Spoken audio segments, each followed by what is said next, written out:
Welcome to Haunt Weekly.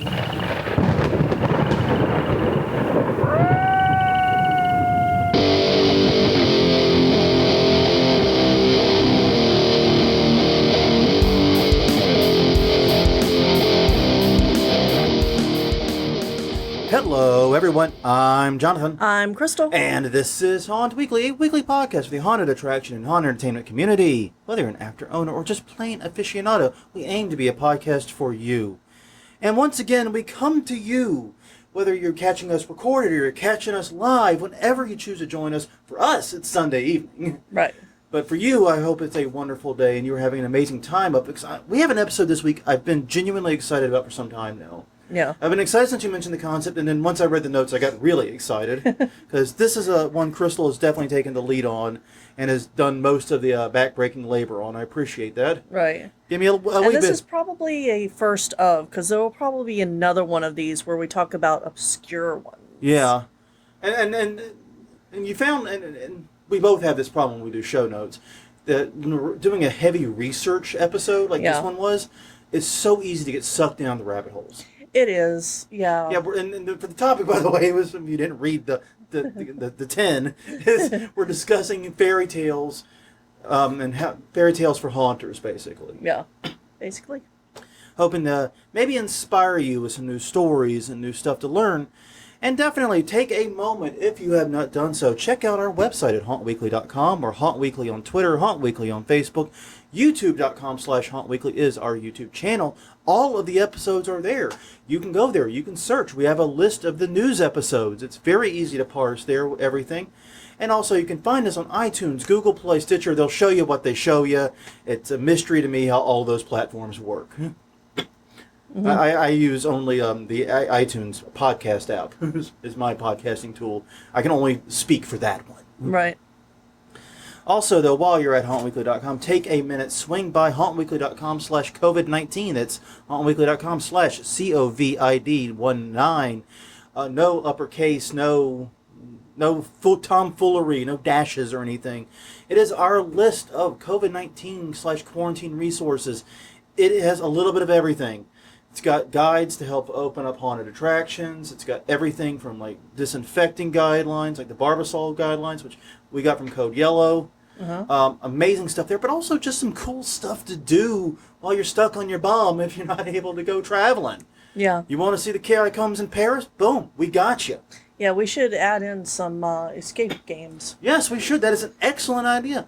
Some virtual escape rooms. That'd be a wonderful idea. Yeah, something that we've done. And something that we want to do an episode on after we get some experience with another company. Yeah. So we did a whole bunch at one company. We did like 6 or 7 at one company. Yeah, it was a lot. It was a lot. We went a little cuckoo. Cuckoo for Cocoa Puffs. We miss escape rooms. Let's do them all. In like 2 sittings, apparently, because we're just mad lads. Yeah. So, yes. Also, always feel free to join us Sundays at 8 p.m. at our Facebook page, facebook.com/hauntweekly. We do these recordings live now as a means to encourage people to keep their butts at home. Though maybe we're actually just driving them out of their home. We haven't actually discussed the actual impact of doing this. Right. I need to see the outside world. So yes, feel free to swing by and join us and join the chat. Be part of the show. Yeah. Okay. Speaking of being a part of the show, we do a question of the week, and last week's question was, what is your favorite scary fairy tale? Basically. Basic fairy tale. We said fairy tale, but it's haunters. It's going to wind up being your favorite scary fairy tale. Not always. We had a lot of great answers. Yeah, including 2 that came in late. Yes. One was from Gregory Wallace with Rumpelstiltskin, which is one of the classics. Yes, it is, and it is a genuinely, like, sneakily messed up fairy tale. Yeah, it is. But our winner was also a late entry, and that's Victor Morales with Legend of Sleepy Hollow, because I have had a soft spot for that since I was little. We were talking about it before we went live. I think for both of us, the Disney Sleepy Hollow cartoon was one of our first Halloween memories. Yeah. I think I saw that cartoon before I was even really old enough to go trick-or-treating. Yeah, I looked forward to it every year. It was always one of the best parts of Halloween. Yeah. So, yes, The Legend of Sleepy Hollow is our winner. Victor, Crystal will be in touch with you sometime in the next week or so, getting your address. And beginning of the month, next month, you will receive via U.S. Postal Service, so who knows when it'll arrive, No.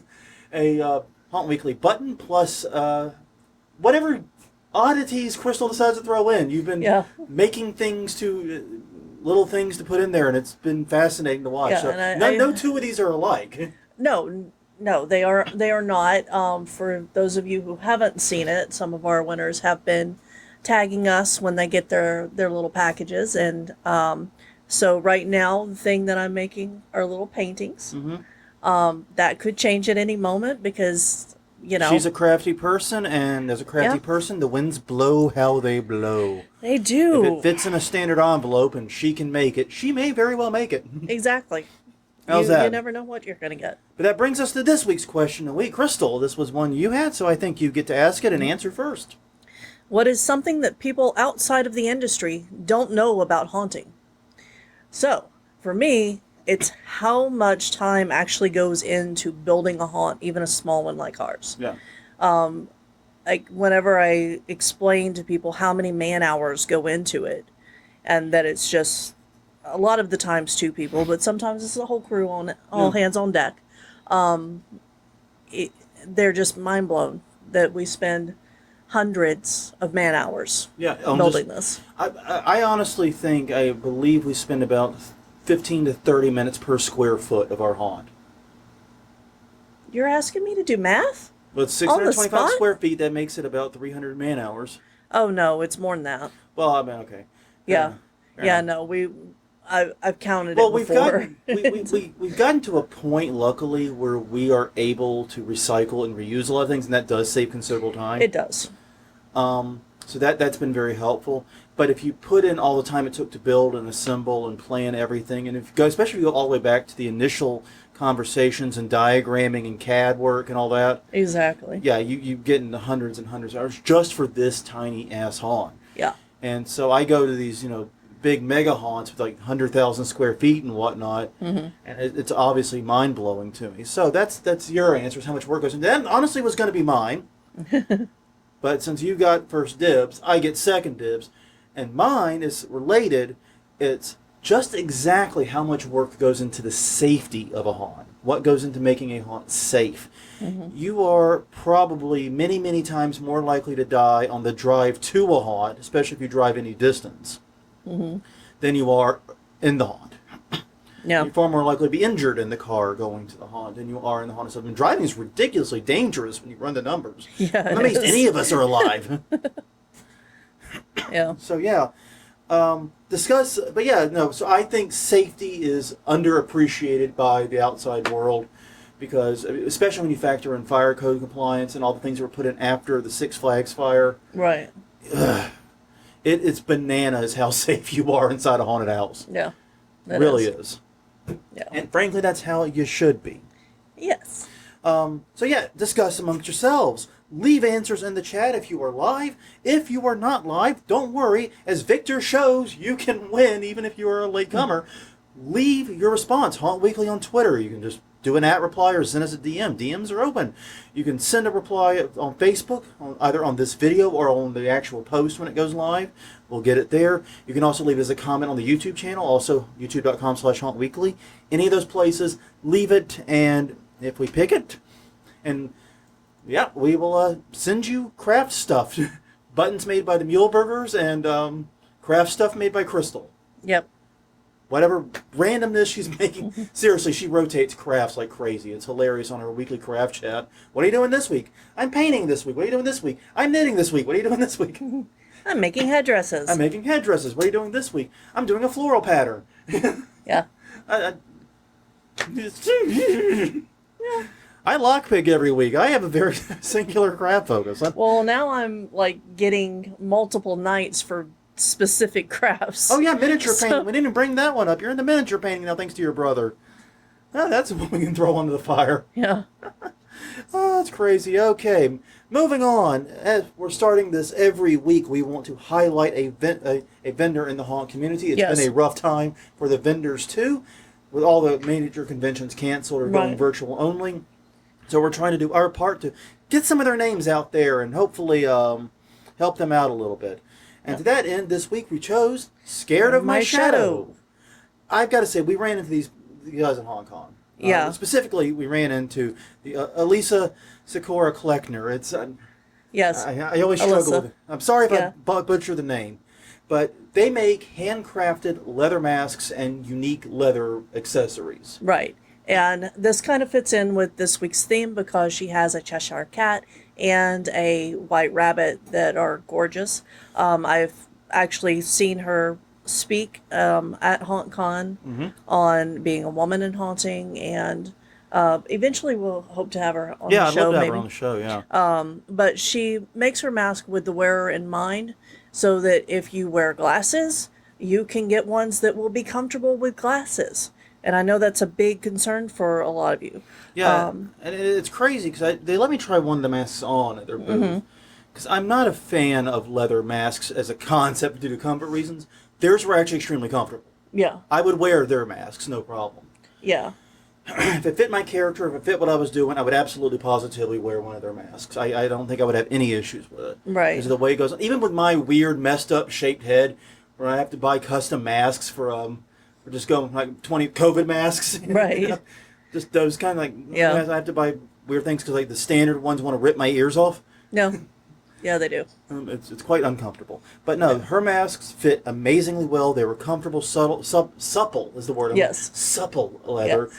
And she also has great care instructions. Her website, the website is scared-of-my-shadow.com. Scared of My Shadow dash is in between.com. You can also search for Scared of My Shadow on Facebook. Yeah. The website has their catalog. You can scroll through it. You have to basically message and get price quotes for everything. Right. Because they do most of the stuff on demand. Yeah, from what I remember, they have things starting in the low $100 range. Yeah. So, and going up from there. They, and one of the other things to note is that she is a teacher.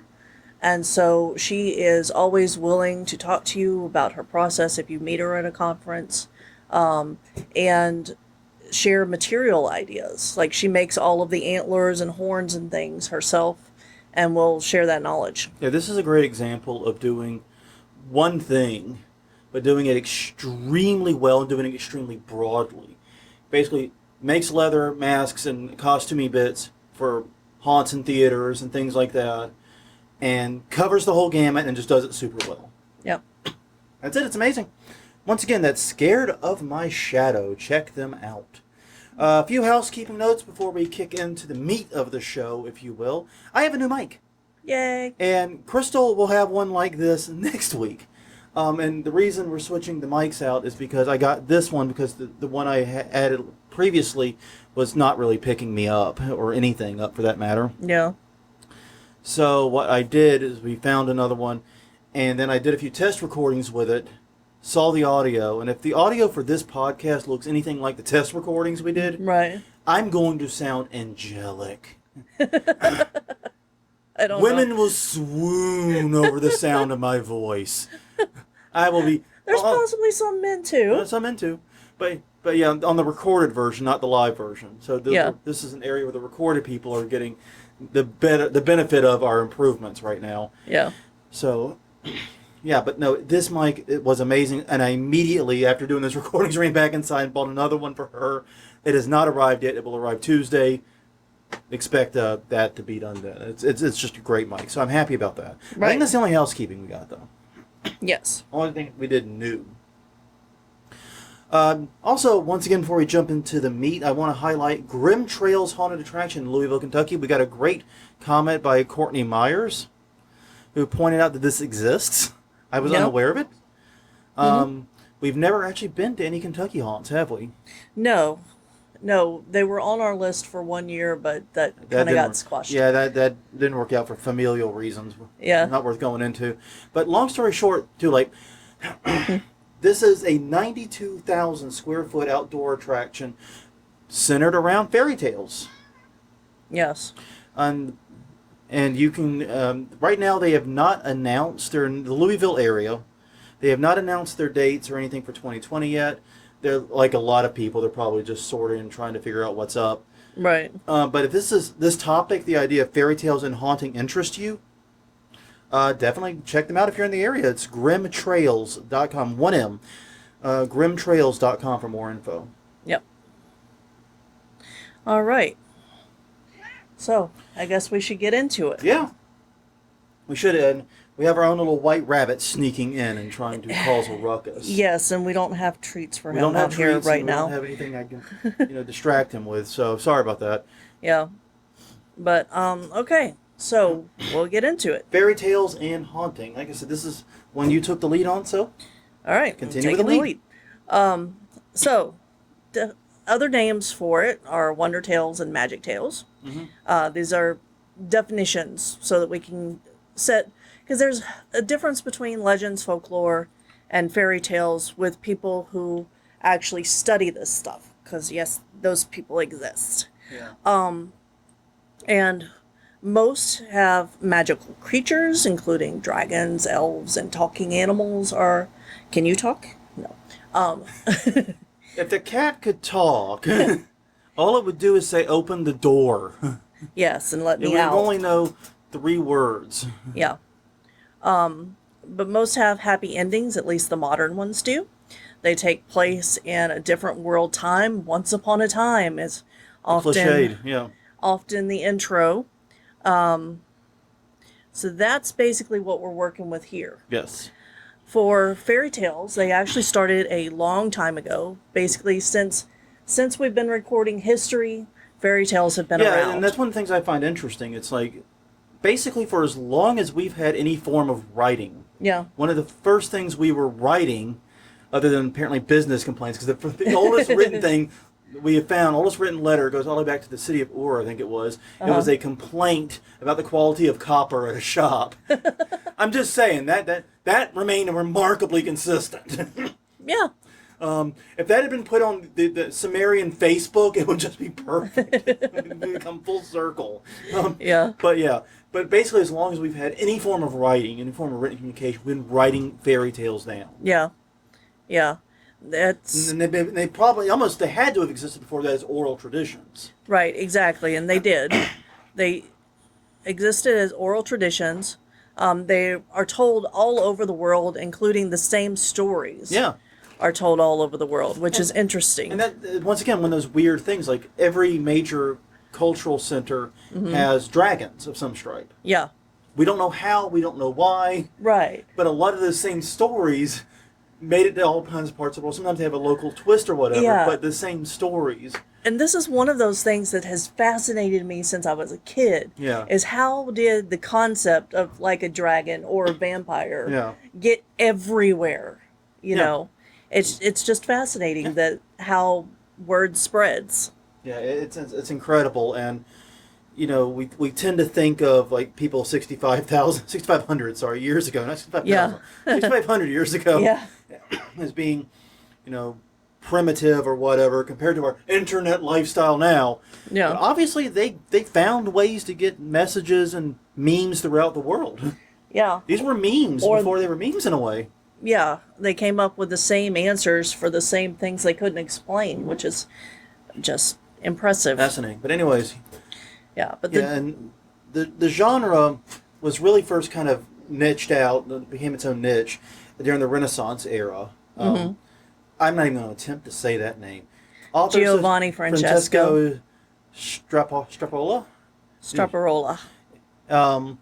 and Guillaume Battista Bazile. Basically, what they did is they were the ones really codifying the fairy tales into sort of a definitive version. Right. Where previously, and this is aided in large part due to better distribution of books and literature, but they were able to kind of take the disparate versions that existed of a lot of these tales and find one singular version to work with. Yeah. And yeah, it was further stabilized by Charles Perrault and the Brothers Grimm, who of course are the biggest names in the fairy tale business, Right. despite their complexities. Yeah. Yeah, the Brothers Grimm, Hans Christian Andersen, and the Mother Goose tales are actually all very popular and very well known. Yeah. So, yeah. And one thing I didn't know that you found out and entertained both me and Ellie with. Yeah. In 16th century salons, influential women and men discussed important topics of the day. And when the women would write fairy tales that ended with true love. So the reason that you have so many fairy tales ending in true love is that they were fighting the patriarchy of having to arranged marriages arranged by their fathers, that they didn't have choice. And I found that so interesting because now, we see the idea the dashing prince busting in, or the shining knight. Exactly. We see that as sexist and misogynistic. Yeah. Kind of, it is with our modern sensibilities. But back then, that was apparently the thing. Patriarchy. That was as progressive as you got because these women are being swept off their feet and legitimately in love and not being treated like property. Exactly. And they were also considered intellectual equals in the stories most of the time. So, that was a interesting. They might have been damsels in distress, but they were not. They were not stupid. They were not stupid damsels in distress usually. Yeah. That was interesting, and I had never even heard of that. It highlights how sensibilities change and why it's important to sort of keep an ear to the ground on that. Yeah. Because things that you do at one point in your life can be racist, sexist, homophobic later on in it. Right. As sensibilities shift under your feet, and you might not mean anything by it, but. It's the old check yourself before you wreck yourself. Don't use maybe 16th century ideals. Yeah. When dealing with feminism, that's what I'm saying. Yeah, and much like cartoons, fairy tales were originally not designed for children. Yeah. They had a lot more sex and violence in them, and they were sanitized so that they could be told to children. Yeah. And that's basically that. Yeah, and. Think about it, we do that today with stories. Like you want to tell, I can easily imagine, a dad struggling for a story to tell might retell Star Wars to their kids, but maybe they'll leave the part where he gets his hand chopped off and some of the more violent bits of it. Yeah, and there's actually a lot of debate about whether or not they should be sanitized. Because they give children a reference point for when things go wrong, how to deal with them. Yeah. Sometimes, not in some of the originals that we'll get into in a minute. Maybe don't show your kids Cannibal Holocaust. Well, that's not really a fairy tale. Well, but the point remains. Yeah. Not condoning showing your kids, horrifying movies. Yeah, exactly. That's what I'm saying, but Okay. So but. This gets us to the original versions of a lot of these tales, and this is where it becomes useful and interesting for haunters. Yeah. Because since the stories, and it's kind of bizarre how it happened, from what you found and what I've read, is they started out as stories for adults. Mm-hmm. They got sanitized as versions for kids, but unlike most stories, this where the sanitized version kind of gets shoved aside, like the radio edits of songs get pushed aside, the Kids Bop version of pop music gets put away. With fairy tales, the kid-friendly versions became the definitive ones. Right. They became the go-to, which is a bit weird if you think about it. But that doesn't mean we can't exploit the fairy tale by going back to the source material. Yeah. Which brings us to some of these examples. Exactly. So, last week, you mentioned Little Red Riding Hood as one of your favorites, and I agreed. And this actually, your story and it ties in with mine about how we first learned about original versions of fairy tales was through Neil Gaiman's Sandman. Yeah. So I went and I looked up the differences.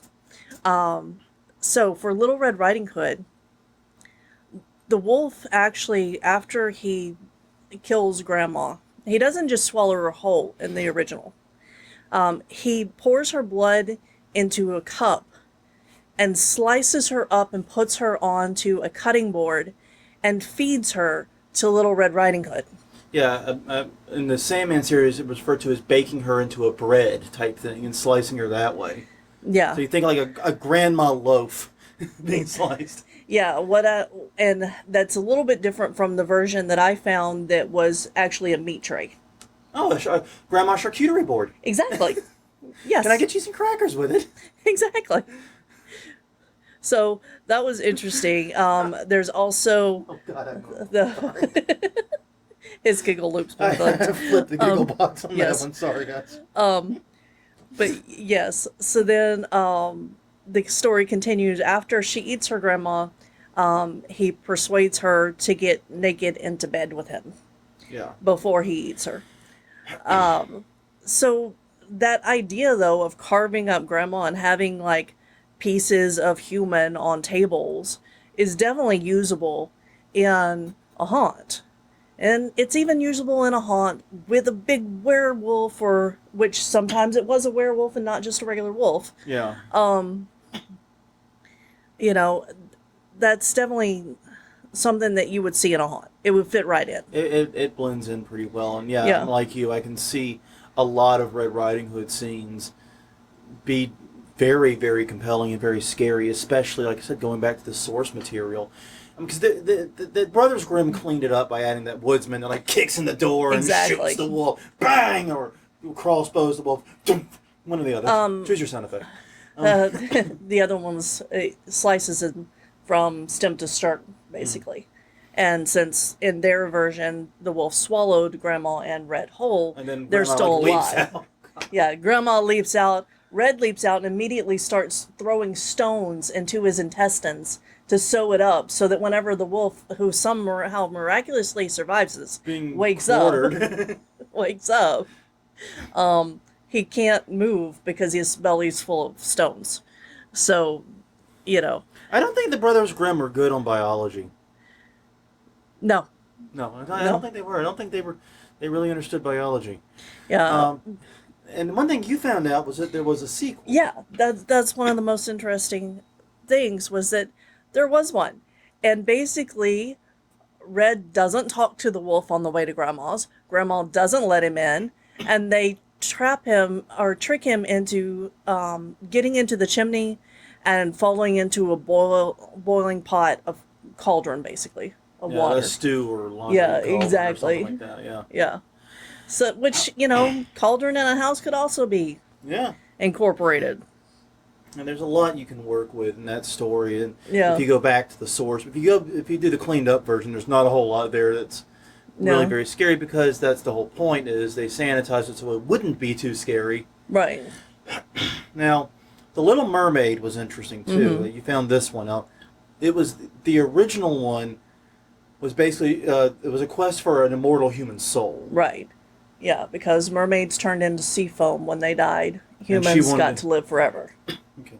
So yeah, that's A. So there was no under the sea. No. Under the sea with a happy No, lobster no. or anything like that. She wanted, so she saw a sea witch, Ursula. Yeah. I guess type. And basically said that she'll live and become human, but the entire time it'll feel like she's being split in two. Initially, you're going to be split in two so that you Yeah. can build your legs. Yes. We've got to cut you in half and put your legs on. Yeah. You will not be able to have a voice, though I'm not sure how that one That works. was the price. That was the price. So that actually was from the movie. Yeah. That actually made sense. Okay. And that your feet will always feel like you're stepping on glass, and you'll be in excruciating pain every time you step around. Yeah. So Exactly. none of those scenes of Ariel just like merrily jaunting down the beach. Yeah. No. Like when Ariel first gets a leg, she's all happy and giddy and dancing. No, none of Yeah. that. Well, Even though one she of would the- be able to dance. Yes. Yes, and she would be able to dance like nobody else, basically. It'd be enticing. And the thing was is that she would have to get the prince to fall in love with her before he married somebody else and had their wedding night with somebody else. So for the original story, the prince is saved by Ariel, or by the Little Mermaid. But he doesn't know it. He thinks it's this other person who was nearby because the Little Mermaid got the attention and got them to come over. So the prince actually falls in love with that person, marries him, and then the Little Mermaid is given a choice of whether or not to kill him in his bridal bed, or so that he can, that if his blood drops on her feet, then she'll turn back into a mermaid and live out her normal life. But he'll be dead. So, but instead of doing that, she can't bring herself to do that. So she actually kills herself and becomes a daughter of the air, which is, if she works 300 years helping, men or mankind, then she can get a soul. That's basically it. That's the full story. And this one's a little bit harder to work in. Yeah. But if you have a pirate ship, if you have a ship theme, you could have mermaids, because she had a whole family. And you could have the swirling air things. Well, and I've been to many, many haunts where there have been mermaids, where they use pirate ships and mermaids and things. But the mermaids were always titillation at worst, side characters at best. Yeah. The idea of a murderous mermaid trying to kill you in order to become human. Yeah, that maybe looks like something out of The Ring crossed with a mermaid. Yeah. There's potential there, and that does harken back to the spirit of the story, not the actual story itself, but the spirit of it for certain. Right. Well, and that's what you do, is you look at things for inspiration. You don't look at things and just take them full stop. Okay. But the interesting fact about this is that P.L. Travers, the author of Mary Poppins, hated the Daughters of the Air ending that was put on to The Little Mermaid. And I'm going to read a quote from him. This final message is more frightening than any other presented in the tale. The story descends into the Victorian moral tales written for children to scare them into good behavior. Anderson, this is blackmail. So I found that interesting, because I'm tried to find something that was, just, you didn't know about the story. Well, and apparently, and I did not realize that Cinderella actually, the first time it appears in writing is in 1850 to 1860 AD in China. Yeah. It's a Chinese story. Yes. The earliest European versions didn't show up for 800 years, basically. Yeah. And I actually read the Chinese version, and it's closer to what we know as Cinderella than even the Brothers Grimm version. And the original Brothers Grimm, because the Brothers Grimm are the ones that sanitized their own retelling. Yeah. Because originally they had the messed up stuff, and then they changed it. But yeah, in the original Chinese, instead of a fairy godmother, it's her mother who has died and come back as a magical fish that helps her. If my parents wish to come back as magical fish, I approve. If they die and come back as magical fish, I'd be definitely entertained. Yeah. A little confused about why you chose a fish, but whatever. Yeah. But so the gory parts of this that are in the European versions are that the sisters try to cut off their toes in order to fit them into the slipper. And this is at the very end when the prince is there with the glass slipper and trying. Women have the same shoe size. No, they don't. What? I've been to a Payless. There is not an infinite number of shoe sizes. There is not.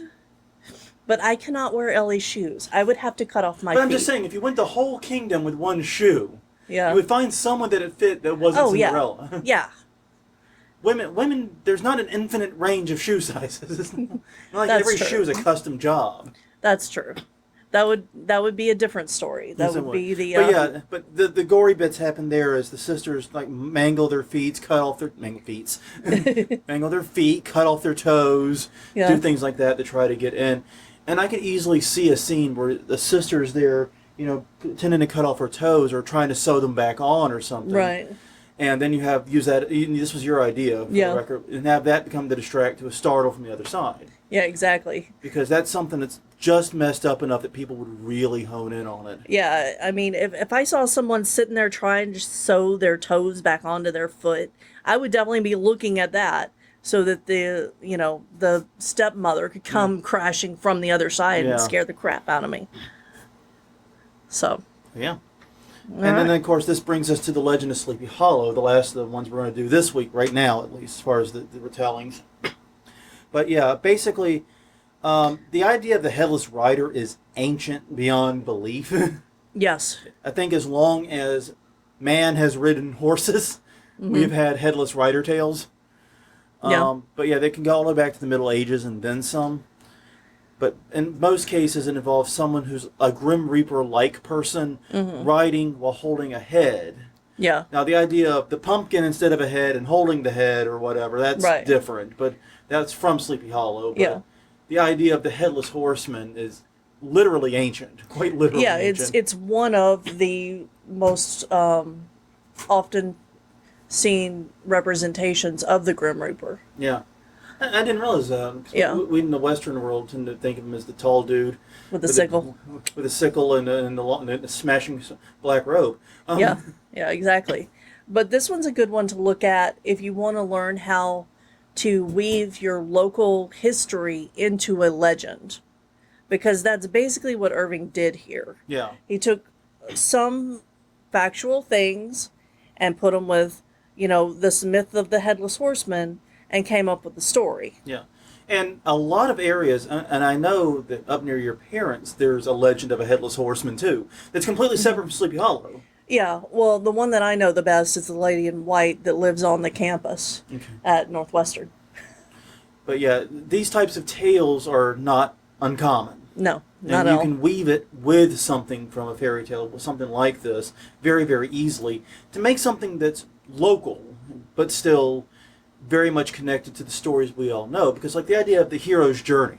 I mean, pretty much everyone that's ever studied storytelling knows the concept of the hero's journey and how, you have the rise, the fall, the rise again, and all that in the hero's journey. But you can apply that to everything from Star Wars to He-Man. Yeah, exactly. You can apply it all to kids shows, adult sci-fi, Yeah. anything. It works with literally anything, any cast of characters, any setting. That's one of the ideas. It's not just to take the individual scenes or images, but the story and the template of it. Right. Now, And real quick, before we get too far away from Cinderella, Yeah. Ellie pointed out that all shoes back then were custom made for your foot okay, because fair. of cobblers. I guess they had to cobble together each shoe. Exactly. Okay. Yeah. I'm going to stop being proud of myself. Yeah. Yeah. That's probably a good idea. But yeah, For those of you not watching, he was just doing a jig in his chair. why not? Yeah. Yes. So this brings us to some modern day representations. Right. And one of the things that's been happening in modern times is as we've become more and more aware of these original versions and just how messed up fairy tales were, there's been a greater exploration of that. Right. And Yeah. Go ahead. And fairy tales have always been popular and remain popular today in different forms. So, but one of my favorite retellings of a fairy tale is Shock-Headed Peter. It was an album by the Tiger Lilies. If you're not familiar with the Tiger Lilies, they are a very interesting group. But they turned a German child's book by Heinrich Hoffmann into How is this album that and then a name the play. easier one to say? Never mind. I don't know. Turned it into an album where they basically sang a song about each of the stories. Exactly. And this was also considered one of the first comic books. It's a precursor to comic books because it was written specifically for children. And with images included. Exactly. I mean, it's not like you wouldn't recognize it as a comic book in 2020. Right. You would recognize it, and I kind of It's put an in the illustrated same children's book. thing as Shel Silverstein's Where the Sidewalk Ends and, In the Attic. That kind of story is what we're talking about But here. basically, every story in it has to do with children misbehaving in some way. Exactly. Fidgety Phil who just can't sit still Yeah. and eventually dies because he kicks over the tablecloth and gets knives impaled into him. Yeah, exactly. All of the dining ware impales him and he dies. Apparently, it was just laying on the table, pointed right at him. Yeah. Just amazing. Then you had Then you had the thumb sucker. the snip snips. Snip Snip snips Snip's the the song. song. Yeah. Where he couldn't stop sucking his thumbs, and so a man with giant scissors, tailor with giant scissors, comes over and cuts his thumbs What's that off. game with the giant scissor man? Oh, Clock Tower. Yeah, Clock Tower. It reminds me of Clock Tower. Or Clockwork, something like No, it's that. Clock Tower. You're right. I Okay. think you're right. So yeah, so there's stories like that. Each of them focus on a very specific misbehavior, if you call Right. these things that Though today we would say that's ADHD and just maybe a developmental thing. Yeah, maybe the kid's bored. Maybe the kid's bored and weird. What do you want? I mean, Yeah. Christ, let him suck his thumb. Jesus. Yeah, no, there was one that I don't remember the song that coincides with it, or corresponding song, but it was about a mean kid who would go around and, like, be really mean to animals, old people, other kids, and he eventually gets killed by a dog. So yeah, it's an interesting book. It's public domain, Yeah. so you can run out and grab it if you want. It's Shock-Headed Peter is the name of the book. Yes. And also one of the stories. Yep. And there are plenty of other modern representations. The Grimm TV series, which I have not seen, but you have. Yes. I've watched Once all Upon of a it. Time, also something I've not seen, but you have. Most of it. Jim Henson's The Storyteller. Which we watched together. Yes, we did. Dark. Which I have not seen, but Ellie started, and I just learned about it yesterday. Fractured Fairy Tales, which I have seen every single one of those. Yeah. That's the Peabody and Yeah, the exactly. Rocky and Bullwinkle cartoon. Exactly. Which is just fracking hilarious. I mean, Yeah. honestly, nobody watched Rocky and Bullwinkle for Rocky and Bullwinkle. You were there for Peabody and Sherman and Fractured Fairy Tales, and that was it. No one gave a rat's ass about Moose and Squirrel. Okay, maybe a little bit of a rat's ass, but realistically, no one was there for Rocky and Bullwinkle. In fact, if you were watching it for them, you were watching for Boris and Natasha anyway. Yeah, They were exactly. by far the better characters. Oh, yeah. I completely agree with that statement. Yeah, that's the only reason to watch the actual Rocky and Bullwinkle cartoon. Yeah. But it continued. The Animaniacs continue that tradition of the title characters being the least important on the show. Yeah. But anyways, yeah. So what are the advantages of using fairy tales? Oh, I'm sorry. Did I skip anything? Yes. Okay. What? Go ahead. You skipped our part. Oh, So our history yeah, with whoops. fairy tales. sorry. I have a different version of the show notes than she does, and it's Yeah. easier for me to skip stuff. So she has to keep me in check. Yeah. So our very first theme in 2005, and this was the most shoestring of years. It was right after Hurricane Katrina. Yeah. We had functionally no supplies to build with. We were at a different location. Right. We didn't take this house over until 2007. Yeah. And all we had was a front yard, front porch. Yep. That was it. Exactly. We had nothing really to work with. And this is a small front yard, for the record. Yeah, and the stores didn't really have You couldn't get their plywood. Halloween You couldn't get 2x4s. decorations. You didn't have Halloween decorations. All we had was a weird mishmash of stuff we Yeah. already owned. Yeah. Like the exactly. pillory we'd already owned. My dad made that for us. Okay, and it was a mishmash of that and stuff that we had made in the upstate Right. and brought down. Exactly. That included the drop panel and the pillory. Exactly. And that was it. Yep. We only had a few things, so we chose to go with Alice in Horrorland as our theme that year. Yep.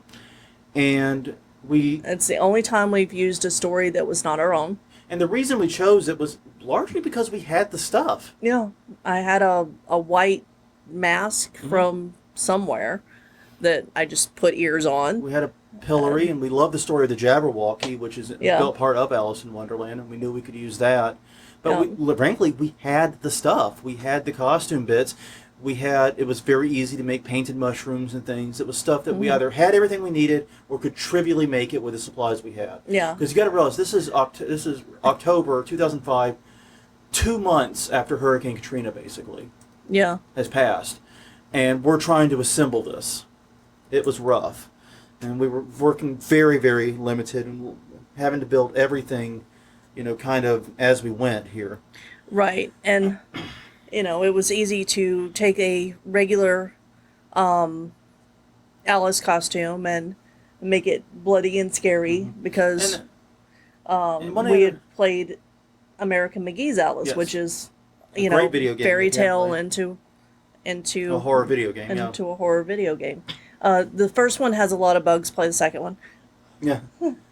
The second one is really good. Actually, they have a remastered version, I think, of the original now that I think they fixed a lot of the bugs. Oh, so the water would actually come in? Yeah, it would come in now on yours anyways. You got a good graphics card now. We were also playing with potatoes. Okay. Gaming potatoes back then. So I Okay. think that was part of the bug. I would give it another shot if you're worried about bugs. I think there's a remastered version that brings it up to 4K. I mean, I still finished it even with everything. Yeah, But I'd give it Yeah. another shot if you Okay. want to revisit Anyway. it. Anyway, sorry about that. That wasn't a weird aside. yeah. So yeah, we had the stuff. That's why we chose it. Also, we didn't have a lot of room to tell a story. Right, with so exactly. little space. We're talking like 100 square feet, like barely, If that. barely that even. Yeah. We didn't have the space to tell a compelling story, Mm-mm. so going in with a story pre-made was a huge help. Yeah. We changed it though by, instead of making it literally Alice in Wonderland, we made it someone that was obsessed with the story of Alice. Right. This person was not literally Alice, but thought she was Alice. She had a mental Exactly. lapse, mental breakdown. Which there's some argument about whether or not Alice was sane. So Yeah, say it it. could literally be the story of Alice in Wonderland. Maybe we just told it from a different angle. Yeah. But so we changed it up that way to make it a little more grounded. But we don't use fairy tales anymore because we go with a theme of New Orleans history. Right. And we are not wont for things in New Orleans history to tap. Yeah. It is super easy. It's like I think I said in a previous episode, basically the entire history of New Orleans is plague, fire, flood, plague, fire. Yeah. Hurricane, flood. It's just straight through from the founding to the modern times. We're bouncing from one horrible disaster to the next. Exactly. Honestly, if any city on the planet should be prepared for COVID, it should be New Orleans. Mm-hmm. You would think, right? Yeah. Well, the problem is people like to come here. Yeah. Problem in the locals. Yeah. The problem is the outsiders. I agree with that much. But there are a lot of advantages to using them. Right. First, they are public domain. Yeah. Almost all of them. Public domain, you can use them. You can use the original stories, no worries. No one's going to come at you for using a Red Riding Hood and a wolf. No one's going to come at you for doing Cinderella or anything like that. They're public domain. Now, you can't use Disney's version of it. Right, exactly. You can't use a modern adaptation of it. Yeah. Like, you can't use like whatever Grimm did with these stories, for example. Yeah. You couldn't do that. But you can go back to the original fairy tales, the Grimm fairy tales even, or even beyond that, and use whatever you want. It's yours. Mm-hmm. It's as much yours as anyone else. Go have fun with it. Also, these are stories we're instantly familiar with. Right. And that has two benefits. Yes. One is it lets people know what's going on without a lot of explanation. Yeah. Oh, this is a Red Riding Hood scene. I know what's supposed to be going on here. Exactly. I'm okay, I don't need anyone to tell me anything. I'm already here. Yeah. And the second thing, it makes it easy to fuck with said expectations. Exactly. You can flip them. You can turn the story around. Maybe, Red Riding Hood is now tormenting the wolf. Maybe... Well, I was just thinking maybe Red Riding Hood and the grandmother have gone demented because of the wolf and thinks that everybody they see is now a wolf. And so they're coming after customers because, you're now the wolf. Now they're super paranoid. Yeah. You can take those expectations and mess with them because that's what we are in the business of doing, is messing with expectations. Exactly. So you can mess with those expectations so well. Mm-hmm. So yeah, I mean there is a comfort factor there. Now the drawback is obviously that people know those are fiction. Right. They know it's fiction, which is one of the reasons why it's a good approach to take the template and apply it to local lore. Right. Because like the Lady in White, I could easily see reframing her as a Cinderella story. Yeah. That's interesting. You could use the template of Cinderella, Yeah. or Sleeping Beauty, or any of those, Right. and turn it around and use your local characters. Yeah. That way it has a local feel. Mm-hmm. So yeah, you can definitely do a lot with that, but you do have to understand that people are going to know this is fiction and not be instinctively like, Right. Unless you, spin it as, people who think that they are these people, think they are the characters. And a great one TV show that did an amazing job with exactly that was Batman the Animated Series with the Mad Hatter. Mm-hmm.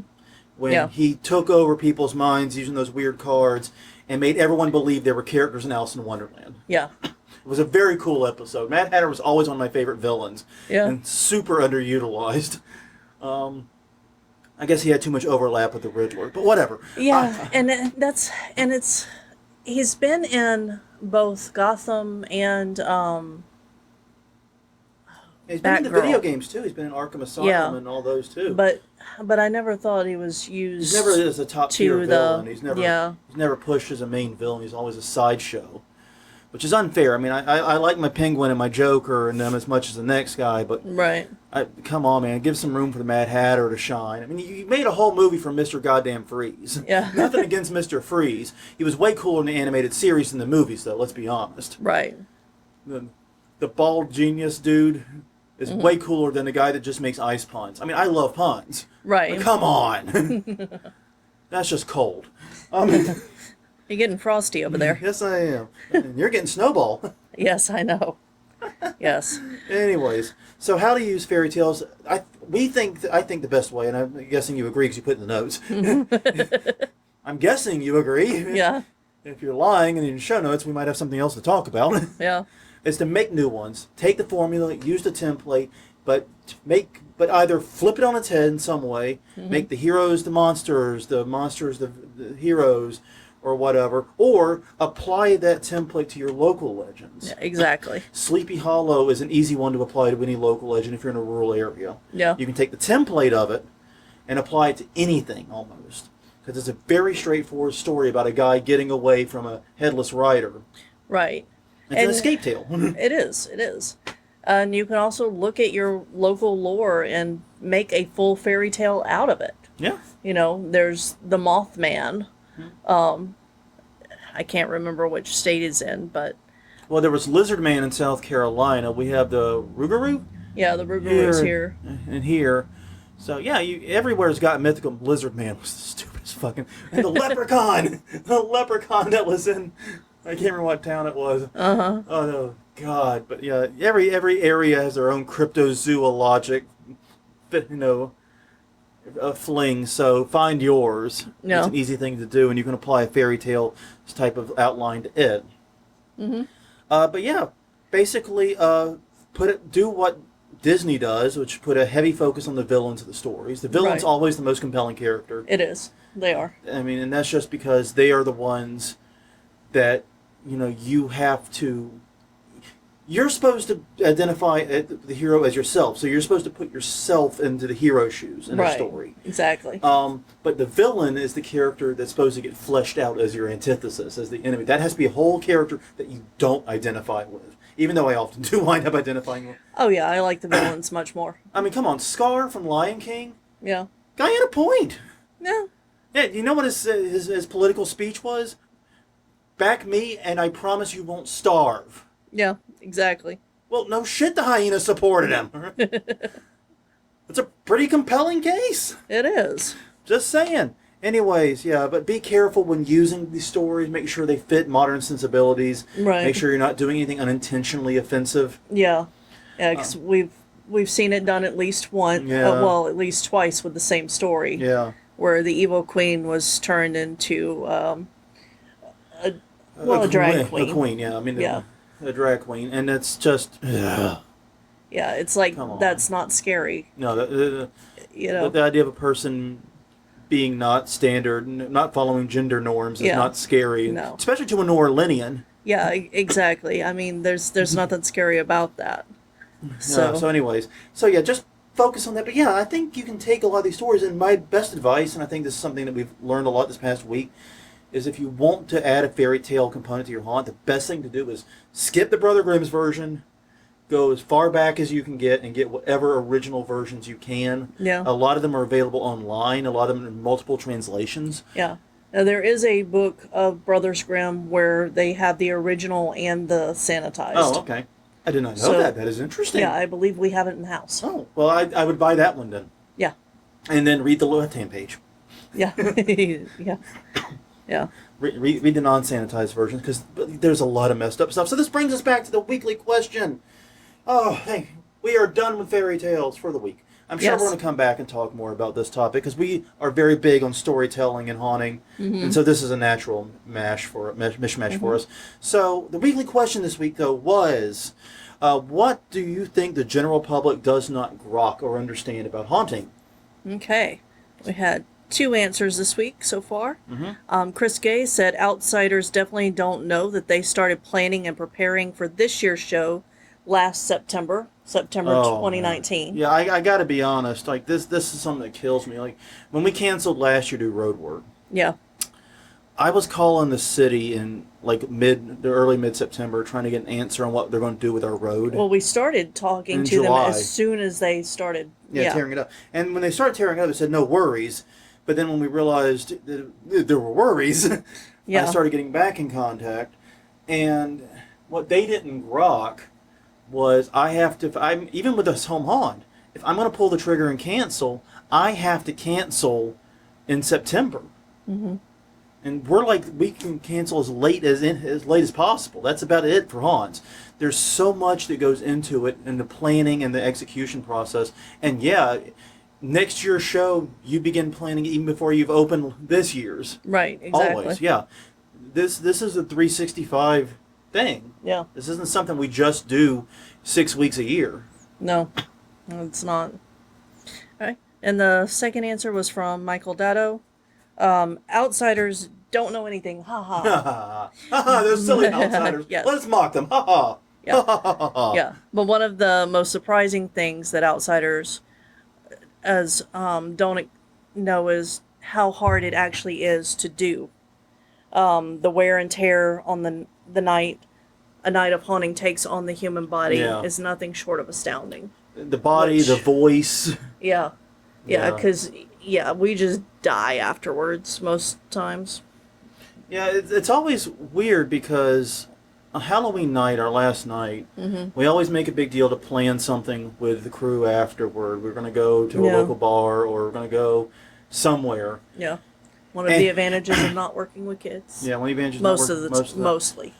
But we make some kind of plan. Yeah. And the main problem we always run into is after we're done, everyone, especially on Halloween night, everyone is so exhausted. Yeah. We can't even get the crew to like leave the property. They're not, the problem is they're in the actor area sitting down and they're not moving. Yeah, they're talking about all the nights. They're talking about all the nights and also they're recovering. Yeah. Which is a great way to spend time with your haunt family. Yeah, it's a great way to spend time with the haunt family. But yeah, it does make it difficult to plan anything afterward. We're going to shut doors at 10 p.m. or 11 p.m. Yeah. And not leave the property until midnight. Yeah. Makes it a little difficult. But anyway, some great answers. If you would like to submit an answer to it, please feel free. Leave a comment on this video. You can also let us know Facebook.com/HauntWeekly. You leave a comment on any of the posts there, either the main one for the recorded version or this video. You can also send us an @reply or a DM at Haunt Weekly on Twitter. You leave a comment at youtube.com/HauntWeekly, or just send us an email. HauntWeekly.com, beautiful little contact form. Drop us a line. It goes to both of us. We shall get it and be able to respond and put you in the pool. Yep.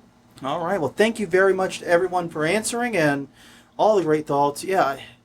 When you posed the question this week, I immediately knew this was going to be a good one. Yeah. It's going to be a good one. So I'm looking forward to seeing additional thoughts on that. Until next time, I'm Jonathan. I'm Crystal. This has been Haunt Weekly, episode number 246, talking about fairy tales for haunters. We will see you guys next week.